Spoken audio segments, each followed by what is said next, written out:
Greetings y bienvenidos a todos.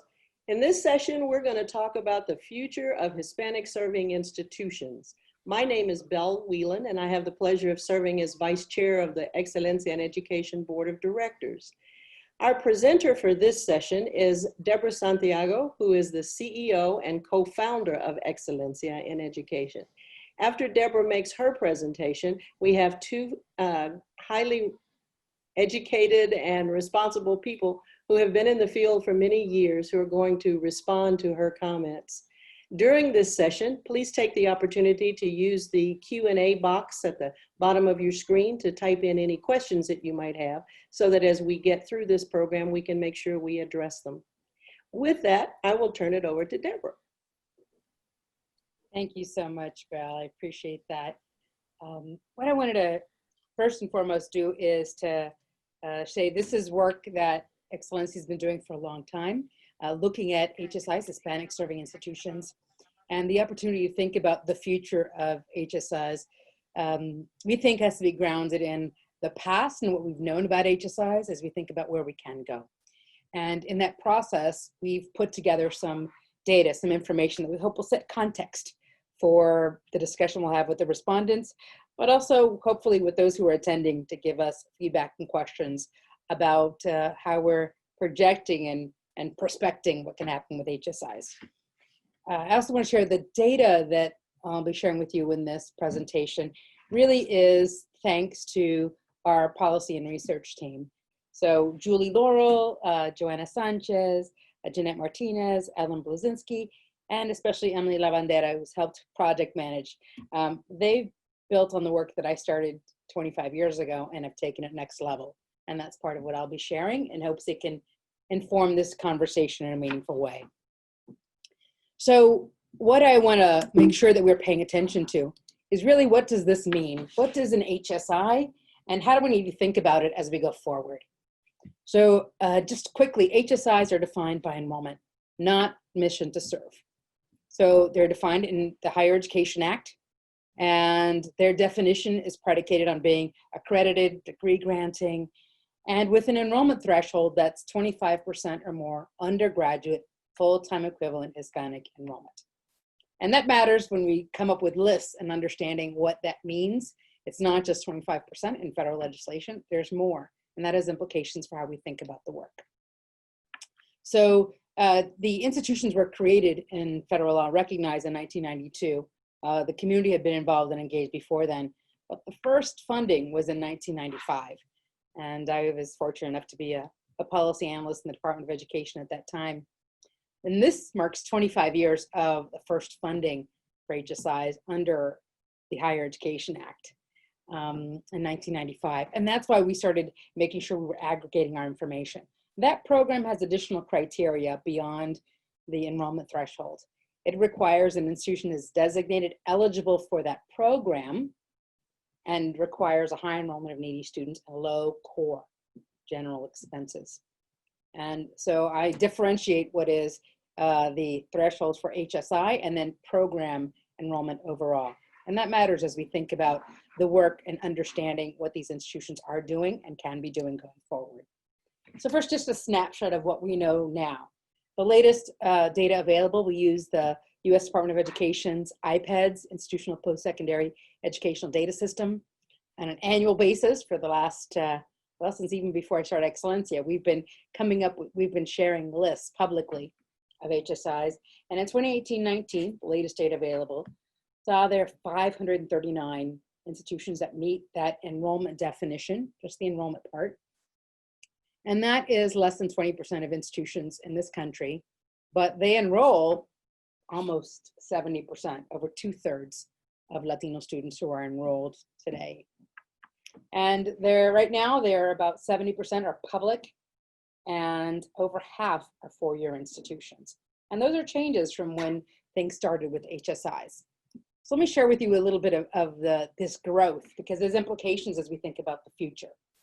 So in 1994-95, when I first started collecting this list, when they first were funded, they were 189 institutions that met that enrollment threshold. And today, as we've shared, there are 539. In 2009, I created and kind of popularized this term of emerging Hispanic serving institutions, because we were trying to look at those institutions that were not quite at that enrollment threshold, but that were in the queue, and trying to understand what that meant overall. And back then there were 146 institutions that were between 15 and 24.9% undergraduate Hispanic full-time equivalent enrollment. Today, there are 352. And that number is interesting and variable because as institutions become HSIs, they leave that bracket, but more and more institutions are also at that threshold of Latino enrollment. And that means that there's a lot of critical mass here, concentrated enrollment.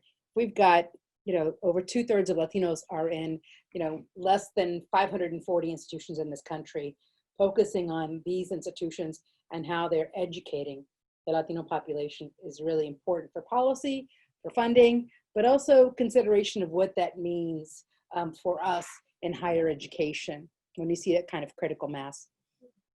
The third category that we've been tracking is HSIs with graduate programs. And this was started much later than the others, this identification of institutions. But we've been tracking that. We went back and looked at 94, 95. There were 48 institutions that had graduate programs. And today, 215 have graduate programs that are also HSIs. So what do we know about HSIs overall? Well, they have become much more diverse than they were when we looked at them in 1994, 95. Back then, about 51% of students who were enrolled at HSIs were Hispanic. Today, that number has gone down a little bit, but the interesting part is that 75%, about 75% of students who are enrolled at HSIs are students of color. So these are not institutions that are 25% Hispanic and 75% white. These are institutions that have a great deal of diversity, and that matters when we think about the future of these institutions and the students they're trying to serve. We've also seen a great deal of enrollment growth, so not a surprise that the numbers of HSIs have grown as the enrollment of the Latino population has grown in higher education. But it's always interesting how concentrated those are overall. Now, often, and certainly in federal policy, we talk a lot about minority-serving institutions. I'm not a big fan of this construct, actually, but for the purposes of this conversation, I want to share that with you because increasingly, we are not minorities, we are the majority of students at these institutions, right? So when you take a look at these data, what we can see is that as the growth has occurred, we've got over 539 HSIs to be shared, but compared to HBCUs, historically Black colleges and universities, tribal colleges and universities, and NAPCs, which is looking at Asian and Native American, Pacific Islanders and others, the overwhelming majority are still HSIs. And that's important when you see the kind of growth that has occurred. We also see that there's some combinations here. There are 2 HBCUs that are also HSIs, for example. And we have maybe about a little under half of NAPCs that are also HSIs. So these are not mutually exclusive numbers, but taking a look at what it means to have this kind of representation in concentrated enrollment of our students of color matters as we look to the future. So when we look geographically at HSIs, currently there are 27 states, including DC and Puerto Rico, have HSIs. And those numbers continue to grow. And that has implications too, as we think about policy, investment support, the growth of the Latino population, and the opportunities we have to invest in the educational attainment of these communities. So I shared with you HSIs and where they are located. And now here we have emerging HSIs, that category that's just below. And I will say we have research that's coming out about this soon, trying to figure out how long it takes an institution once they've become an emerging HSI to actually reach HSI status. That's one of 5 or 6 publications that we have coming out within the next couple of months, looking at this 25 years of HSIs being funded. But right now we know that there are emerging HSIs in 35 states. And that has significant implications for the 352. As you see the picture here, this is not just the typical states that we would assume and think that there's a lot of Latino enrollment and population. We're talking places as well as, in Virginia and, in Utah and other places. We don't often think about Idaho, we don't think about the Latino population, but you're seeing significant growth in enrollment in those populations as well. So that was just a quick blur of some of our data. We have a lot more that we'd love to share, but we wanted to seed some context for the future. So here are a couple of key questions that we're thinking about as we ponder what is the future of HSIs, of Hispanic-Serving Institutions. And we know that enrollment is a necessary precursor to becoming an HSI, but also if we're going to graduate Latino students, if you don't enroll them, you can't graduate them. But we also know there's a distinction that, enrolling students is not enough. We can't enroll them and say, que vayan con Dios, let them go with God, we got you in, it's up to you to get through, right? There has to be more. And so thinking about what does it mean to serve these students, take that second part of that word, Hispanic-Serving Institutions. How do we better understand that? So this is not just an enrollment component. We think that's key to the future of HSIs. And given that we're seeing these numbers, we had 539 HSIs, and we had 352 emerging HSIs. And it probably takes about, on average, 7 years for an institution to go from emerging when it first hits that 15% to that 25%. So in less than 10 years, we could have over 900 institutions that meet the enrollment threshold alone of being an HSI. What does that mean as we think about this population, but also the students and the ways that we can serve them better? That really goes through our mind quite a bit, which is why we've been doing analysis to try to understand that tipping point, but also where is that critical mass? Where's there change in institutions based on that concentrated enrollment? And I guess we also try to think about what motivates an institution to transform to better serve. So, is 25% the right threshold where we start seeing institutions do things differently? Pay attention to this subgroup of students while serving all.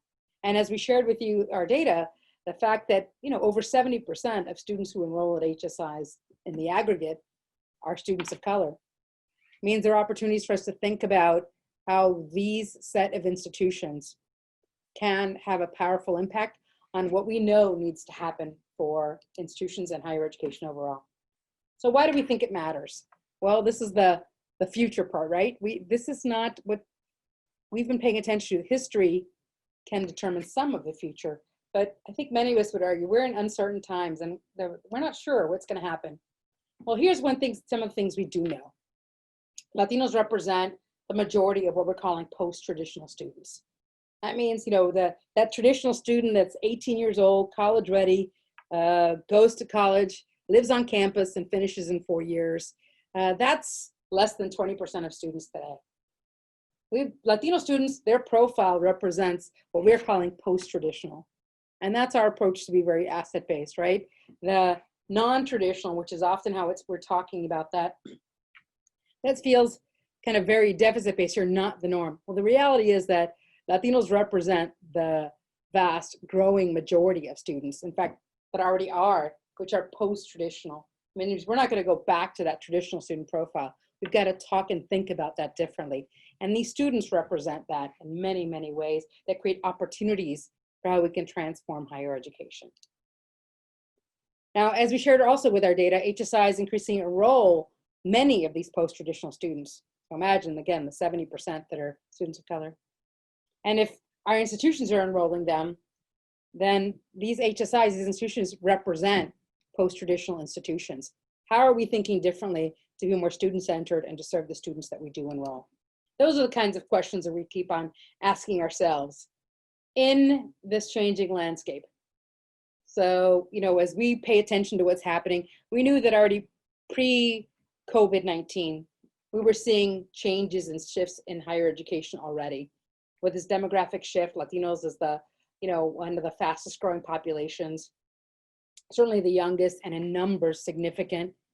There are already lots of questions in the media, but also amongst others, about the value proposition and sustainability of the business model that is higher education, right? There were lots of conversation about student debt and how that influenced choice and limited options.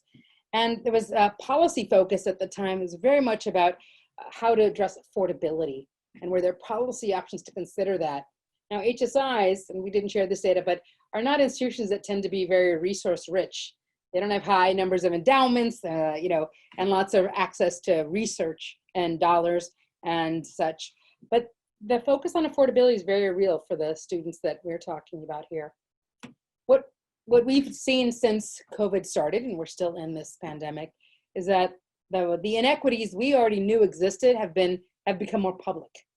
And, you know, in that comes an opportunity. In crisis is opportunity, sometimes they say, right? And I don't mean that in any derogatory way, but the opportunity to think about institutions differently and the opportunity to reframe is an opportunity that we have to seize. Some institutions change a lot of what they did. They didn't think they could, but when the pandemic happened, we saw efforts like reaching out directly to students one-on-one, engaging faculty, offering things online, efforts that were possible before, but weren't enacted. And that's the kind of long-term transformation of institutions that we're thinking about when it comes to HSIs and their future overall. So from our perspective at Excelencia, one future scenario of Hispanic-serving institutions really is to deconstruct what it means to serve. We all know, I think we'd agree, it can't just be about enrollment, but how do we understand this? And for us, we've learned through our 20+ years of looking at this that, you know, we can't assume that an institution, because they enroll Latinos, that's doing enough. You can become an HSI by demography and geography, and not intentionality and impact.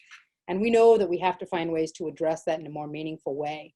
And so for Excelencia, one approach is to think about how we can deconstruct serving by looking at data, looking at practice, looking at leadership, and saying the future of HSIs really has to embrace and own what it takes to more intentionally serve the students that they have. But it can't be by chance, it has to be intentional. And we offer one framework, it's not the only framework, but a way of thinking about it that we think gets a hand around this and focuses on elements that are beyond enrolling. So I share that with you. Hopefully that'll seed. We have some amazing people that have been working in this space in a long time. I hope it seeds the thinking, the discussion that we want to have about the future of HSIs. Belle, I'll turn it back to you. Oh, you're muted. Sorry. We always tease Deborah about being our resident data nerd, and she truly is that, but you can also see that she has great passion about the work that Excelencia is doing and trying to assist our institutions in moving forward to meet the needs of the students who are there today. Joining me now are two folks who have been out in the vineyards for a while. One is Dr. Diana Natalicio, who is the immediate past president of the University of Texas at El Paso. She is now President Emerita and was out there 25 years, the first woman to be president at the university, and is still extremely active in higher education. The other is Beatriz Ceja. She is the director of the HSI program in the U.S. Department of Education. And I'm going to ask a couple of questions and then just start a conversation in response to what Deborah has been saying. Diana, I want to start with you. This is a discussion on the changing landscape over the last 25 years, and you were at UTEP during those 25 years. Talk a little bit about how the university changed over that 25 years, you know, to talk about things like recruiting students. How did your academic programs change? What did the faculty look like? Kind of everything we wanted to know about UTEP over the last 25 years, but we're afraid to ask. And you two are on mute. I will try to compress this very, very quickly. I'm very happy to be with all of you, and I can't be prouder than to be a senior fellow at Excelencia. I think they do great work. I think the most important thing from my perspective about UTEP's journey really was to identify the purpose of the institution. Why are we here? We're a public university located in a relatively geographically isolated region, 80% plus Hispanics in this community, in this region. And the question was, why don't we look like the surrounding region from which we draw, say, 85% of our students? Why don't we look demographically like it? And from that point, we began to work then on why it was that we didn't look like El Paso. And what we discovered, of course, was that the majority Hispanic high schools weren't sending us, in some cases, any students. And there was a culture that suggested that for the Latino students, there was really no purpose in going to UTEP. And so we had to work very, very hard on extending our reach into the schools. We had close ties because we prepared most of the teachers, but we weren't doing that on the ground. And so that's what we ended up focusing our attention on. And we set two goals. One was that we demographically were going to look like El Paso. And second, that we were going to provide a first-rate and hopefully research one university education for those students, because that's what they earned. They deserve to have the very best education. A lot of people said it couldn't be done, but of course we were able to do it.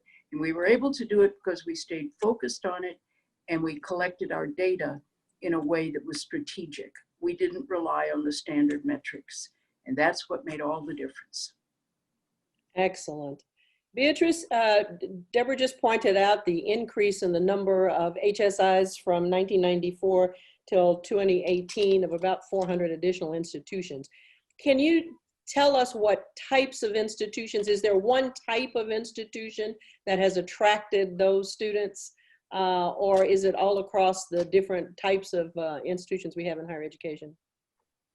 Well, I think it's all across. But what we have seen in the HSIs is an increase in four-year institutions. And so we've also seen an increase in institutions that back when HSIs were first identified, you know, people probably thought that it would take a long time for these institutions to become HSIs. And so with enrollment also came an opportunity for these institutions to truly serve. And one example I can provide is on a personal example, in that I attended UC Santa Cruz. And at the time when I attended UC Santa Cruz was nowhere near the 25% undergraduate Hispanic. When you look at UC Santa Cruz now, not only is it an HSI, but it's also an HSI that has been very active in securing some of the Title V dollars. And so I think that's where we also have to make this distinction, right? And Deborah pointed to it, the distinction between those institutions that have the 25% enrollment and that meet and that are accredited, and then those institutions that through an annual vetting process are eligible to apply for Title V dollars. And so when we look at the institutions that go through the process of applying for Title V dollars, we have definitely seen a shift, and we have seen an increase in four-year institutions that apply and that are funded during, you know, the times when we've had competitions. Normally, Beatriz, this time of year, the folks on the Hill are trying to develop a budget for next year, and there are a couple of other events that have occurred that have kind of slowed that process down just a little bit. Are you hearing any additional funding in the Title V program in the next budget? Do you see a decrease proposed, or is it steady? Are you not hearing anything? Well, we're currently on a continuing resolution. So currently, you know, as of now, we're level funded. And what that means for us is that we have an allocation of about 145 million. And if history is something we should be looking at, I can say that over the 25 years of HSIs, we have definitely seen increases over time. So in 1998, we started with a budget of about 28 million, whereas now we are at 145 million. And so we've seen some, it's definitely not at the level where we could fund every single HSI, but it is an increase nonetheless, where we have been able to fund around 200 to 300 of the institutions that are Title V eligible. So should we not encourage anyone who's not an HSI to apply for those dollars next year, or? Oh, I encourage everyone to apply for dollars anytime that there is a competition. And also keeping in mind that Title V is not the only federal funding opportunity for those schools that have been identified as HSIs. I think one of the important things about having that identification is that it does allow these institutions to participate in very targeted funding opportunities, not only at the Department of Education, but also at the U.S. Department of Agriculture, at NSF. So there are other federal agencies that use these lists and this identity to set aside funding for HSIs. I spent 28 years in community colleges before I moved into the world of accreditation. And I always found it interesting that minority students don't aim as high as the University of, or Harvard University, or what, because they think they can't afford it, or they wouldn't fit in, or whatever. And yet many more of those institutions are actively recruiting minority students. Do you think that there'll ever be a critical mass at some of those older institutions? Or do you think that there's security in numbers and many of those students are going to continue to matriculate? And this is for any of the panelists, matriculate at those institutions that are proven to be supportive of Latino students?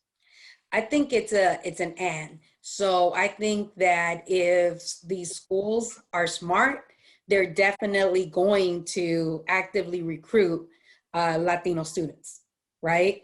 And I also think that there are Latinos that will continue to attend schools that have proven in some way, shape, or form that they are supportive of who they are, and that provide them those necessary supports to graduate. Because I think one of the speakers yesterday from one of the recipients of the Seal of Excelencia mentioned that, you know, schools really want to fulfill the student's career aspiration, and students know, and they talk. And so one thing we're good at as Latinos is that we will tell our friends, families, neighbors, everybody about our own experience.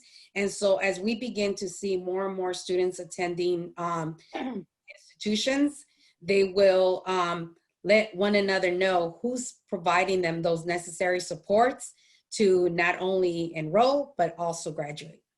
Deborah, Beatriz was just talking about the Seal of Excelencia, and Excelencia has now given 14 seals of excellence out there to institutions. Can you talk a little bit about what sets those institutions apart from the other institutions that are still trying to be successful in educating, and I use that term inclusively, of Latino students?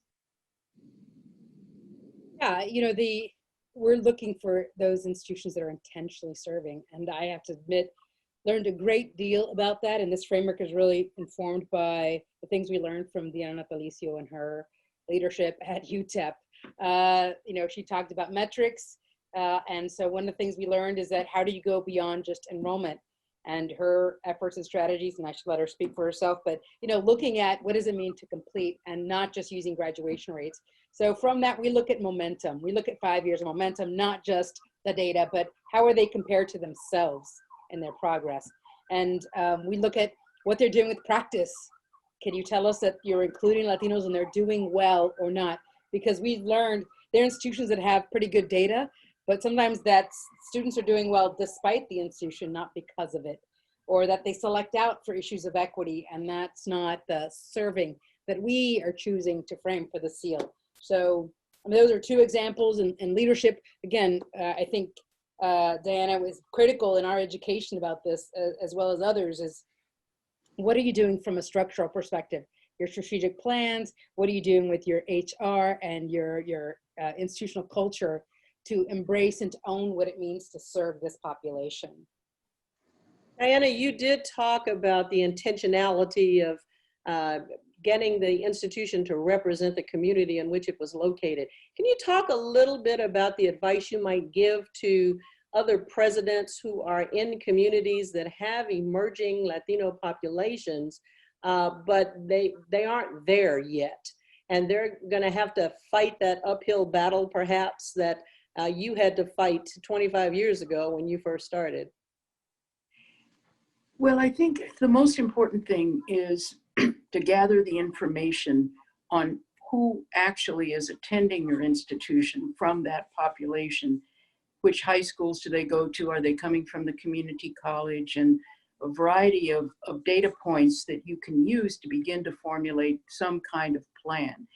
And I think you learn a lot just by reaching out to the community and learning about the student demographics in the various high schools, where you, as an institution that produces teachers, might have teachers who are great fans of the university and who are willing to act on your behalf. But another really critically important point was our partnership with the El Paso Community College.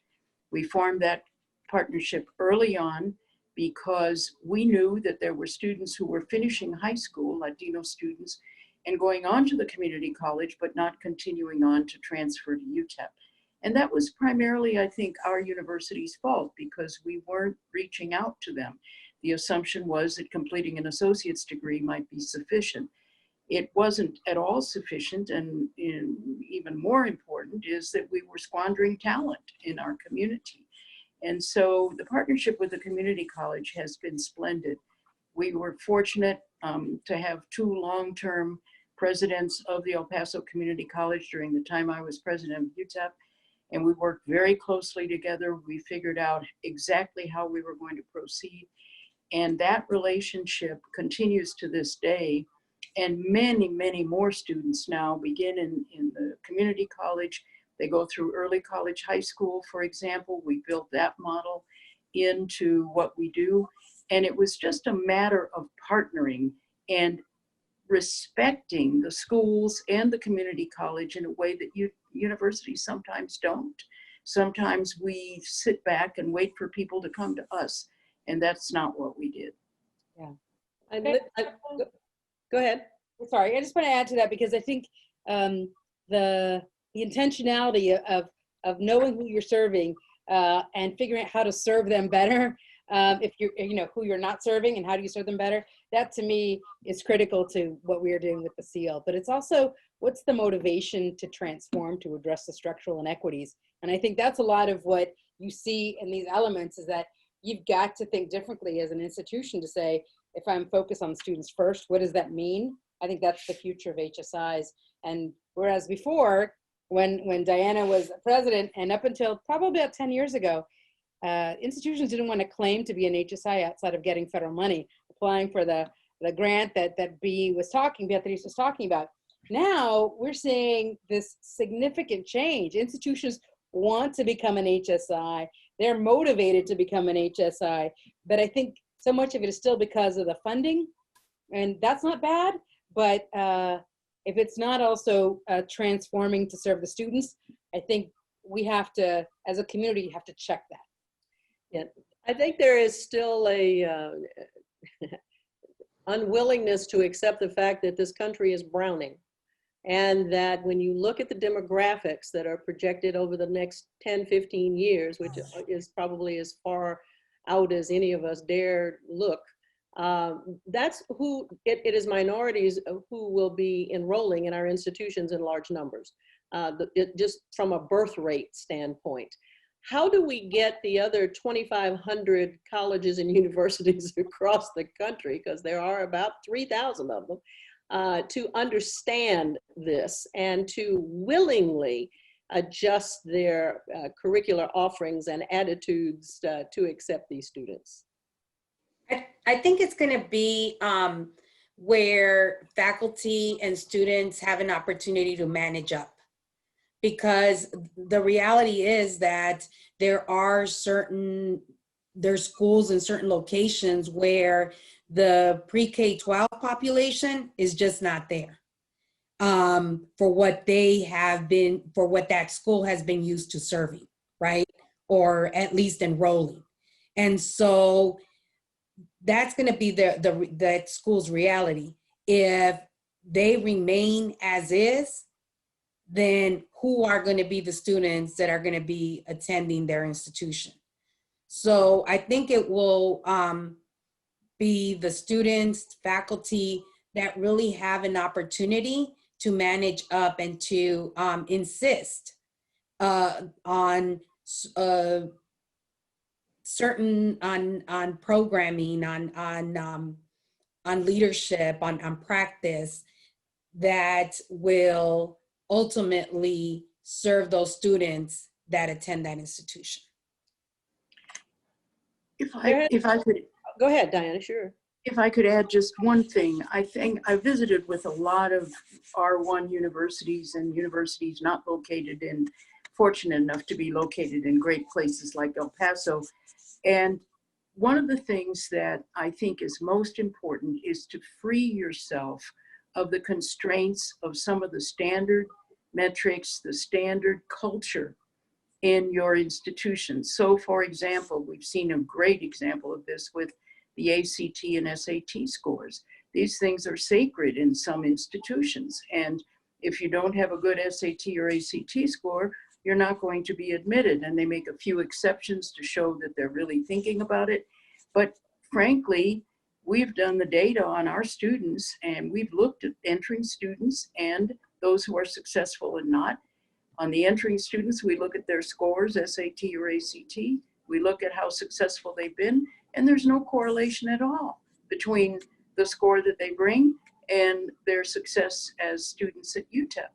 And so it seems to me that one of the things we've got to do in higher education is to eliminate some of the constraints that we ourselves place on us as institutions.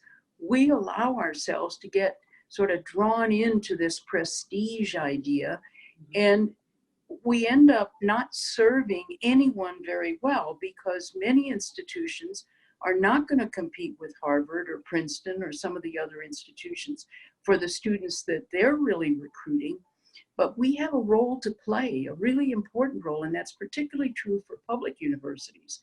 And so I think it's just critical that we stop emulating models that aren't really appropriate, that don't really provide the kind of template that we need to follow. And that's where I think our sense of the pecking order in higher ed has to change. We've got to stop showing undue respect for institutions whose missions are totally different from ours. We're never going to be Harvard. That's good, because if we were, we'd have very low enrollment because we'd be using SATs and ACTs and so on. So you have to figure out your context, your students, your population, and your mission. And if you don't do that, you're going to squander wonderful opportunities to enroll just extraordinarily talented students. And one of the ways that we know that is that there are many of them now go on to graduate school, they're getting PhDs, they're getting prestigious fellowships. And that's all because we opened the doors to them. They wouldn't be doing that if they hadn't had the opportunity. You talked a little bit about the relationship between El Paso Community College and UTEP. I think that one thing that we are seeing, and Beatriz, you can help me with the numbers, or maybe even Deborah, you can. I'm seeing an increase in the Latino population in senior institutions because of articulation agreements between the senior institution and the community college. many of those Latino students who start at a community college for whatever reason, maybe they don't have the grades to get in, like you said, or they can't meet that SAT or ACT minimum score or whatever, or the cost, or because it's close to home or whatever reason, they'll start at a community college. They are now able to continue their education at a senior institution because of those articulation agreements. Do you think that's going to drive up the number of HSIs among senior institutions, those articulation agreements? Well, I'll jump in on that one, B, if you don't mind. There's a lot of work to be done in the transfer part, because one thing is to have an agreement. The other is to actually make sure that your Latino students are transferring from one to the other. We do see that in some cases, HSIs are created because of the geography. And I think you're highlighting something that's absolutely critical.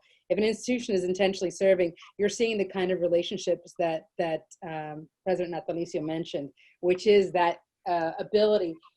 What I learned, the nuance of that is that it's not just the articulation agreement. It's about breaking down those barriers and silos.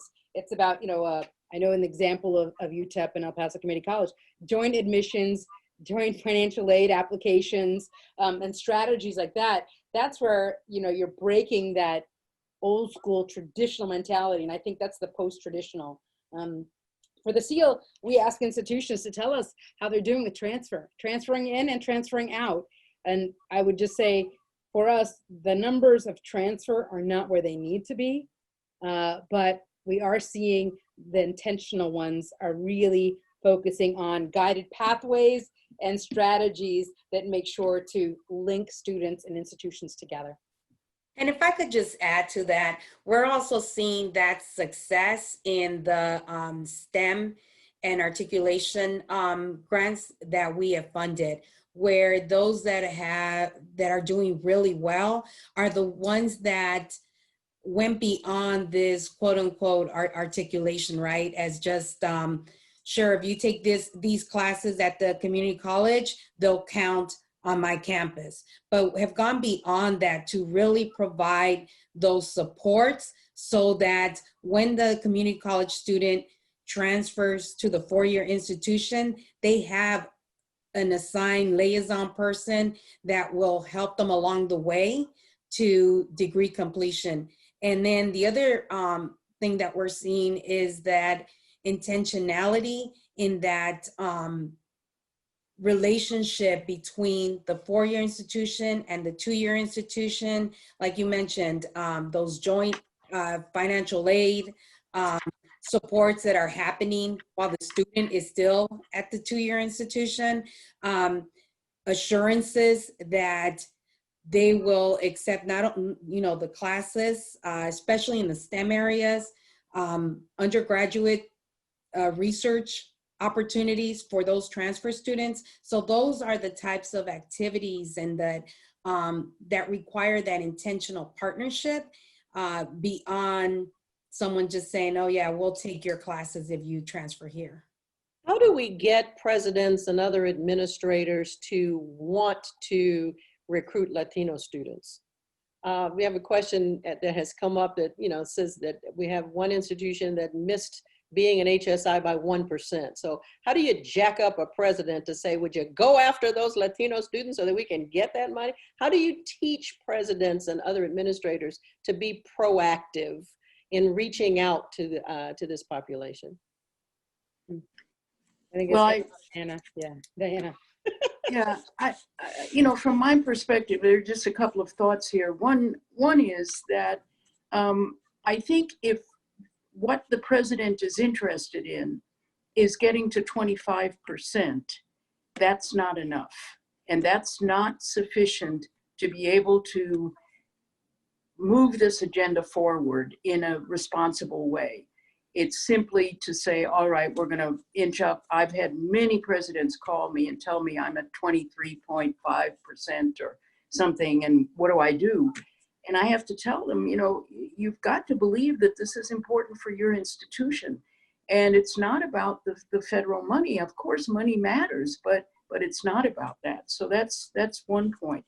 I think the other thing is that you have to be prepared to defend what you're doing in a way of collaborating with community college and so on. You've got to defend that too. If you're part of a system, you've got to defend it to the system. Texas Higher Education Coordinating Board, a lot of other entities that are overseeing the work that you do and have their own criteria and their own data sets, and you're going to depart from that. And you've got to be courageous about it. You can't just let them push you back into whatever it was that you were doing. But deep down, if you don't believe that this is something that's really, really important to your institution's mission, then I think the rest just doesn't flow. And it's critical, I think, that we get past talking about it, you know, enrollments. I think it's very important that we talk about that, but we've got to get past that to this whole notion of serving. It's, what does that mean to each institution? And frankly, I think most institutions are going to differ because they serve different constituencies, they have different dynamics within the institutions. We have become at UTEP a Research One university. That's changed to a certain extent how we've approached this issue, because we now have our most productive researchers working with Latino students in their labs and encouraging that. And what they're discovering, of course, is that if they didn't know before, these students are terrific. And they've finally been able to say to themselves, you know, this is what I want in my lab. And so I think it's a question of truly believing that this is important. Deborah, one of the characteristics, I guess, of one of the Seal of Excelencia awardees is that they have faculty and staff who either look like the students they're trying to recruit, or at least understand and have the empathy for those students. How do you, if you don't, where do you get those people?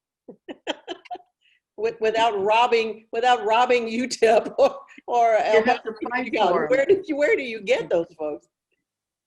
Look, I think that we have to, first, we do exist, might not be in the typical pathway that is, again, back to the traditional. If the traditional approach is where you're looking for them, you're not going to find us there. One of the things we did a couple of years ago, we kept hearing graduate schools and employers say, we want more Latinos, but they're not getting degrees, or we don't know where they are. They're not coming to us. And we kept saying, stop recruiting from the same 16 institutions you always recruit from. Stop going to Duke and good school, but, you know, stop going there. You need to go to places like UTEP and others. You need to go to University of Puerto Rico, Mayagüez. You've got to go to where the students are, not expect them to find you.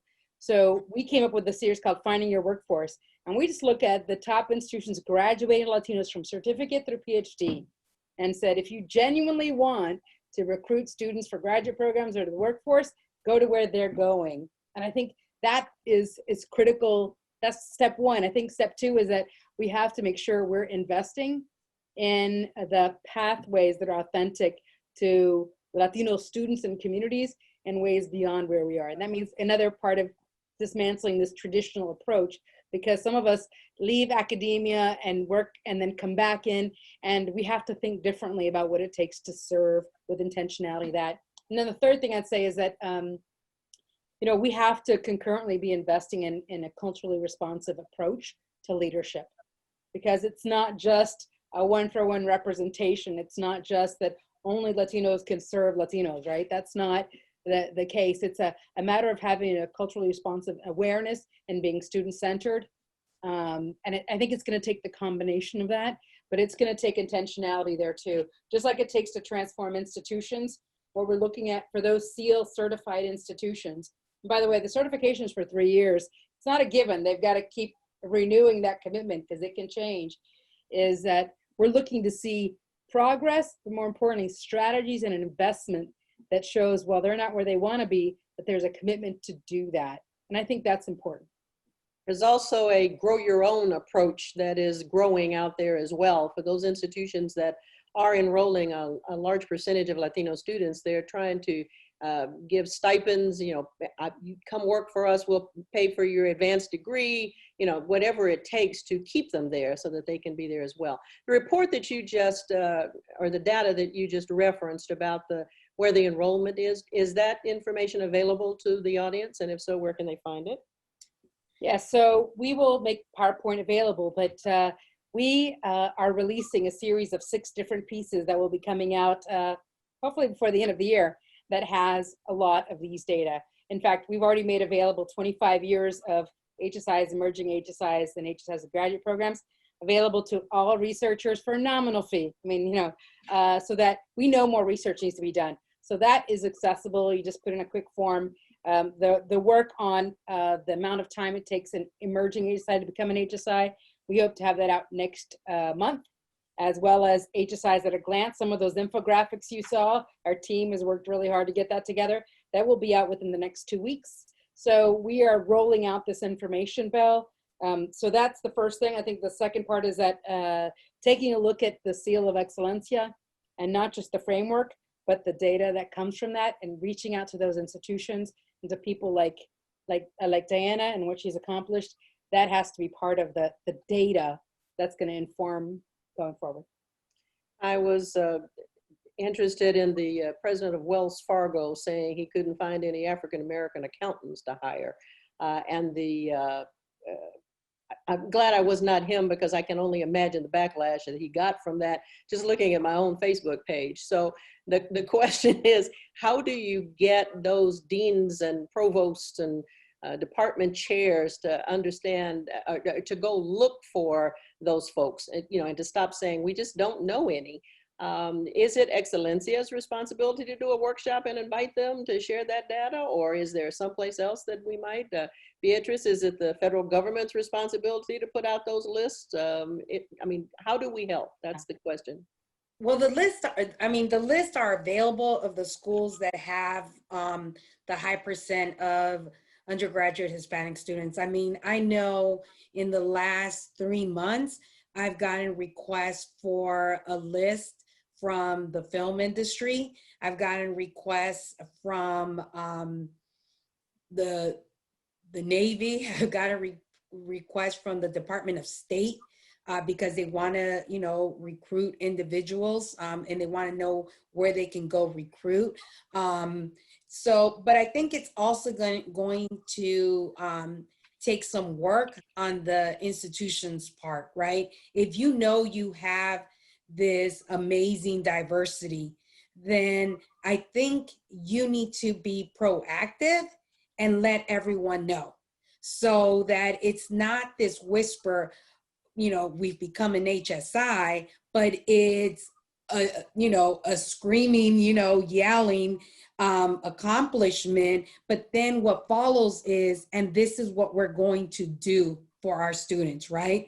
So again, going beyond that enrollment and just as institutions are front and center in letting everyone know that they're a Research 1 institution, I think institutions that reach that HSI designation should be front and center, letting everyone know that they're an HSI, that's a school where talent lives and where talent can be found. But again, the school has to proactively do something. That's serving. Yeah, I know that boards presidents and chancellors get motivated by the expectations that their board members have of them, because it is the boards that hire, evaluate, and fire those presidents. And so when board members step up and say, we need to do this, then presidents then get to their provost and folks and say, we need to do this, because they're not going to be able to do it by themselves. So I think that's one way that if we have any board members out here who are listening to us today, that they can become involved by challenging the administration to increase the numbers, increase the services, make sure those completion rates are moving forward. As an accrediting body of many of the institutions that not only have won the seal of Excelencia, but who have to stay accredited, is that we have now a student achievement requirement that all students have to achieve, whether it's completion of a degree, whether it's transfer, whether it's passing a licensure exam, whatever, but they have to disaggregate the data and not just tell me what the institutional data is, but tell me what each of the groups within their institutions data is as well, because you might have an 85% completion rate, but only 20% of your Latino or 15% of your African-American students are completing. You've got to move that forward. And so those are the kinds of things that often motivate institutions to, you know, to get on the bandwagon and increase what it is that they're doing. I was listening to one of the earlier presentations, and Richard Rhodes was making one, and he was talking about the pain point that institutions have to experience before they can move forward, you know, to change in any capacity, but certainly when you're talking about race and ethnicity in a particular institution. What was the pain point at UTEP for you? Or was there one? I think it's interesting that you connected this to the boards, because I think that the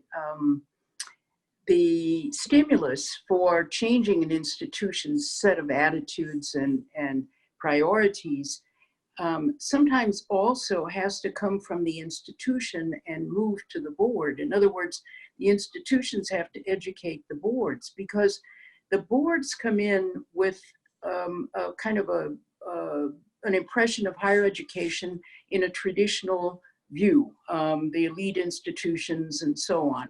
In Texas, it's UT Austin or Texas A&M. And the boards really need to be educated, because what they tend to do is that they apply the same template on UTEP or UT Rio Grande Valley or whichever school it is that they would derive from UT Austin. And that, I'm not suggesting for a minute that those institutions like UTEP or UT San Antonio are in any way inferior, but we're doing different things in different ways. And it's very hard for board members, I think, to understand that difference. And so one of my great challenges was always to try to educate board members, coordinating board members, SACS people, and legislators.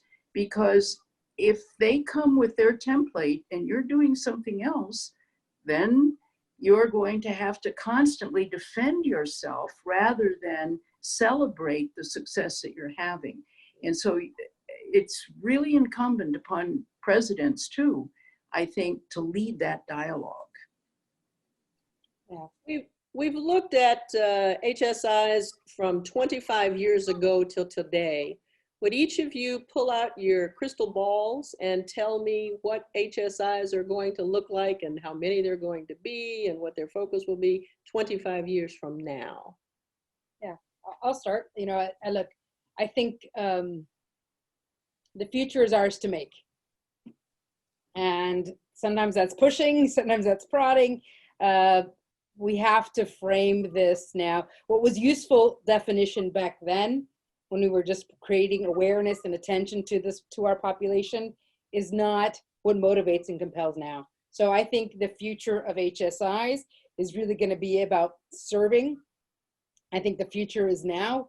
What do you see of those 14 that have been certified and those going forward that can embrace and be intentional, not perfect by far, but can articulate who they serve, why they serve, how they're serving them, and what they're looking to do going forward. I think that has to be the definition. And just like the HSI construct was created by the community and then put into legislation, I think we have to define it and we have to be the forward thinking. So in my mind, there will be less. From my perspective of the 539, frankly, if a third are very intentionally serving, that's high, frankly, because we have to have higher standards and expectations of what it takes to serve our students in a way that addresses the structural inequities that have been there since the institution started and the potential of our community going forward. And not just because they have 25% of their population is Latino. Look, that's a false construct, right? I mean, critical mass can be anywhere from 14 to, it can even be more than that. That's a theory. It's really, what are you doing? We honored Grand Valley State University with the Seal of Excelencia. They're 8% Hispanic. They're not an HSI, but what we saw was an intentionality and commitment to effort. That's what we wanted to recognize. That's, I think, the difference of serving. We had institutions that are very selective, that had great data, but when we asked them how you got there, they couldn't articulate what they did. And I think often it was because of their selectivity and because they had humongous endowments and ability. And that's fine. I'm not criticizing them, but that's not, I think, the serving that we're looking for. Beatrice, oh, I'm sorry. Go ahead, Diana. I was just going to say, I think one of the biggest changes between now and 25 or 30 years from now will be that institutions will have a student population that represents much more adequately the distribution in the population. That's number one.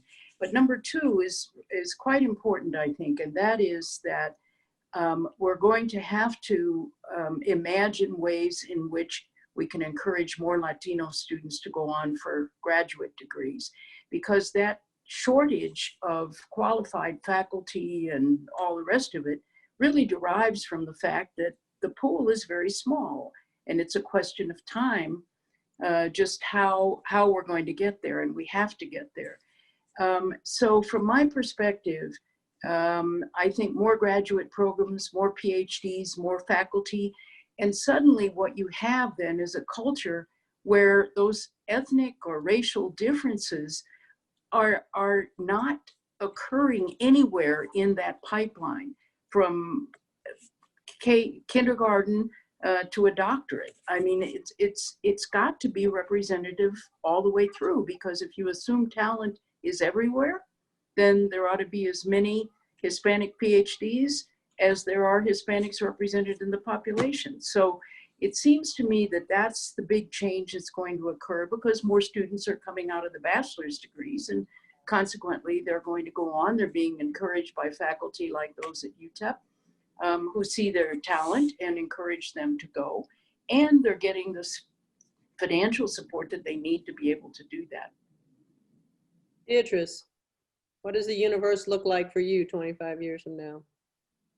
Well, I'd just like to add on that I'd like to see for every student that enrolls at any one of these institutions, that student fulfills their goal for why they even enrolled. I don't think any student ever says, I want to go to college so that I can leave it without a degree or without a certificate.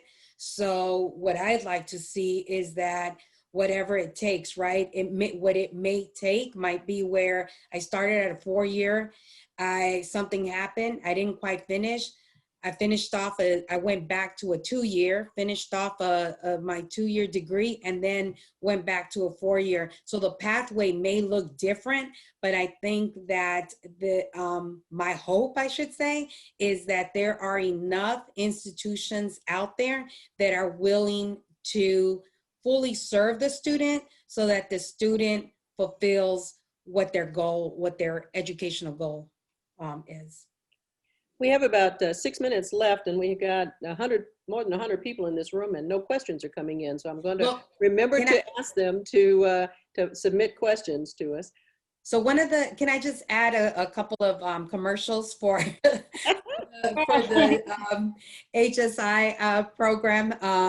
Sure. And so my commercials include, one is that if you are interested in meeting the definition and being vetted as an eligible Hispanic-serving institutions for the purpose of Title V and Title III funding, we hope to publish in the Federal Register information about meeting eligibility for Title III and Title V in December. So make sure that you are reviewing the eligibility matrix, submitting an application if that is something that your school does, and or submitting information for the financial threshold waiver. So that's my #1 commercial.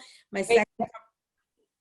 You put that in writing. Put it in writing, because we still want to talk about the future of this week. Thank you. No, I appreciate that, but that's good. But we still have a couple minutes, and I want to heed what part of what Belle was saying, because I do think there are additional questions. I don't know if you're not seeing them, Belle, but asking about the institutional structure and faculty and deans, you know, and we've got somebody here who actually did that and convinced your deans and others. And I just love to just pitch that, and then we can give you the last minute or two to pitch. But I just think it's important because I see two questions about the institutional structure of deans and others, and I'd like, you know, well, I tried to address some of that earlier, but we can certainly continue to do that. Beatriz, go ahead and finish your last point. Possible competition for Title III, Part F, HSI STEM and articulation. So if you're interested, I will put my email, send me information. Okay. Yeah, we talked a little bit about the structure and how do you motivate, you know, officers within or administrators within the institution to move forward. What was the question I missed that you, Deborah? Actually, Beatriz answered it, but I think that as a president who's got her deans going, I just think there's more that could be added. So I was just suggesting that maybe Deanna could also. Oh, I had some more questions. Never fear. I was just trying to give the public time to answer some too. One of the things that we have not talked about is the impact of COVID-19 on enrollment of Latino students, and the impact of perhaps not having internet access at home and all of that kind of stuff. In addition to those kinds of mechanical things, there are also political issues like DACA and everything else that's impacting it. What can an institution of higher education do to make sure that it is continuing to meet the needs of their students in spite of all of the stuff that gets in the way? Diana, let's start with you since you were at an institution. I think the most important thing you can do is to create a culture that where everyone understands the mission of the institution, why we're here, why they have jobs, because we have a university, and to help them serve as the signals for any kind of issue that might arise that would create an inequity or a problem for students of limited financial resources, for example. So in the case of COVID, you have to think about the fact that many students do not have Wi-Fi at home or access to computers. And so you have to think about the ways in which you're going to provide that in a way that's truly accessible for them. In some cases, you take CARES money and you buy computers, laptops for them, or hotspots, or whatever you do. In other cases, for students, you have to create a space, a public space on the campus where they can continue to come and use the computers because they don't have any other way to do it. But it's to have everyone on high alert all the time to notice the little things that happen, a conversation you have with one student about being homeless, or a conversation you have with another student about some other issue. Transportation was a big issue that I tried to deal with because students were coming to the university on the bus and our local transportation system was not at all sensitive to the needs of students. So it's to have this constant feedback system that enables you to have eyes and ears everywhere, and that enables you to come up with solutions that are far more appropriate for the problem you're trying to address. 2 points that I'd like to reiterate are: use the data that you have at your institution. Whether you're using that to take to funders to get donations so that you can put on these programs, whether you're trying to convince boards that you know, you need additional revenue, or you need policies, you know, that will make some exceptions to allow you to go where these students are.